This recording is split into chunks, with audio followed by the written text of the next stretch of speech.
Namaste everyone, welcome to my YouTube channel Riya's Random.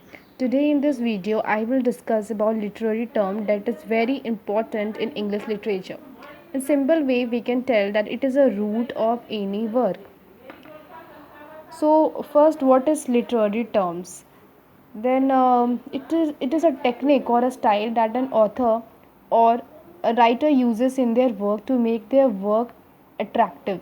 There is more than 100 literary terms in English literature, but in this video we will only discuss about few literary terms. So first is absurd literature. What is absurd literature? Absurd literature is a piece of art in which the writer writes his work according to the fulliness, it's nonsenseness. Okay. So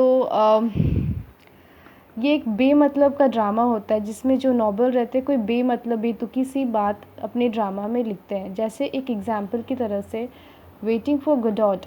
waiting for Gadot में दो जो आदमी है, एक एल्स्टिगन और वोल्डेमर, ये दोनों कुछ चीज़ के लिए वेट करते हैं जो असल सेंस में उसका कोई नाता ही ना रहे. ठीक है.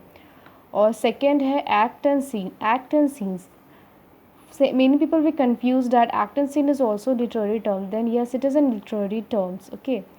इंग्लैंड में बहुत पहले से ही ड्रामा एक्ट एंड सीन के बेसिस पे लिखा जा रहा था, बट जब क्रिस्टोफर और शेक्सपियर आए तो इस एक्ट एंड सीन को बहुत अच्छे से अरेंज्ड प्रॉपर वे में लिखे. थर्ड है एंटी हीरो. एंटी हीरो क्या होता है? एंटी हीरो एक प्रोटेगनिस्ट की तरह ही होता है. वो सेंट्रल कैरेक्टर तो नहीं होता, लेकिन उसका जो रोल होता है वो एक सेंट्रल कैरेक्टर की तरह होता है. ठीक है. और fourth aside. What is aside? Aside एक ऐसा कैरेक्टर होता है जो वो सीन से हट कर वो खुद से बात करता है. ठीक है. जो वो बात कर रहा है वो हमें विजिबल होता है और वो खुद विजिबल करता है. फिफ्थ है एंटागोनिस्ट. एंटागोनिस्ट क्या होता है? एंटागोनिस्ट होता है जिसे हिंदी में हम विलन कहते हैं, बट इन इंग्लिश लिटरेचर एक विलन को हम एंटागोनिस्ट कहते हैं. सिक्स्थ है एस्थेटिज्म. एस्थेटिज्म एक एस्थेटिक मूवमेंट है, इसे आर्ट मूवमेंट कहते हैं. ये यूरोप में 19th सेंचुरी में आया था. ठीक है.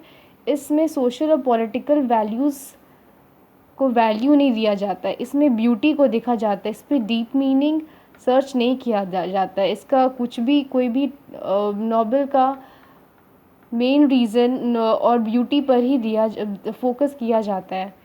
उसके बाद एलिगरी. एलिगरी का मीनिंग है आइडिया, वैल्यूज़ एंड बिलीफ. ये एक कोई भी नॉवल पे हमें एक लेसन सिखा के जाता है. 8 नंबर अल्टरेशन. अल्टरेशन क्या है? कोई एक लेटर, कोई वर्ड का एक लेटर, पहला लेटर बार बार रिपीट होता है, उसे अल्टरेशन कहते हैं. जैसे कि build a big boat, Peter Piper picked a paper of pickled papers. Thanks for watching my YouTube channel and do like my video and subscribe it as well.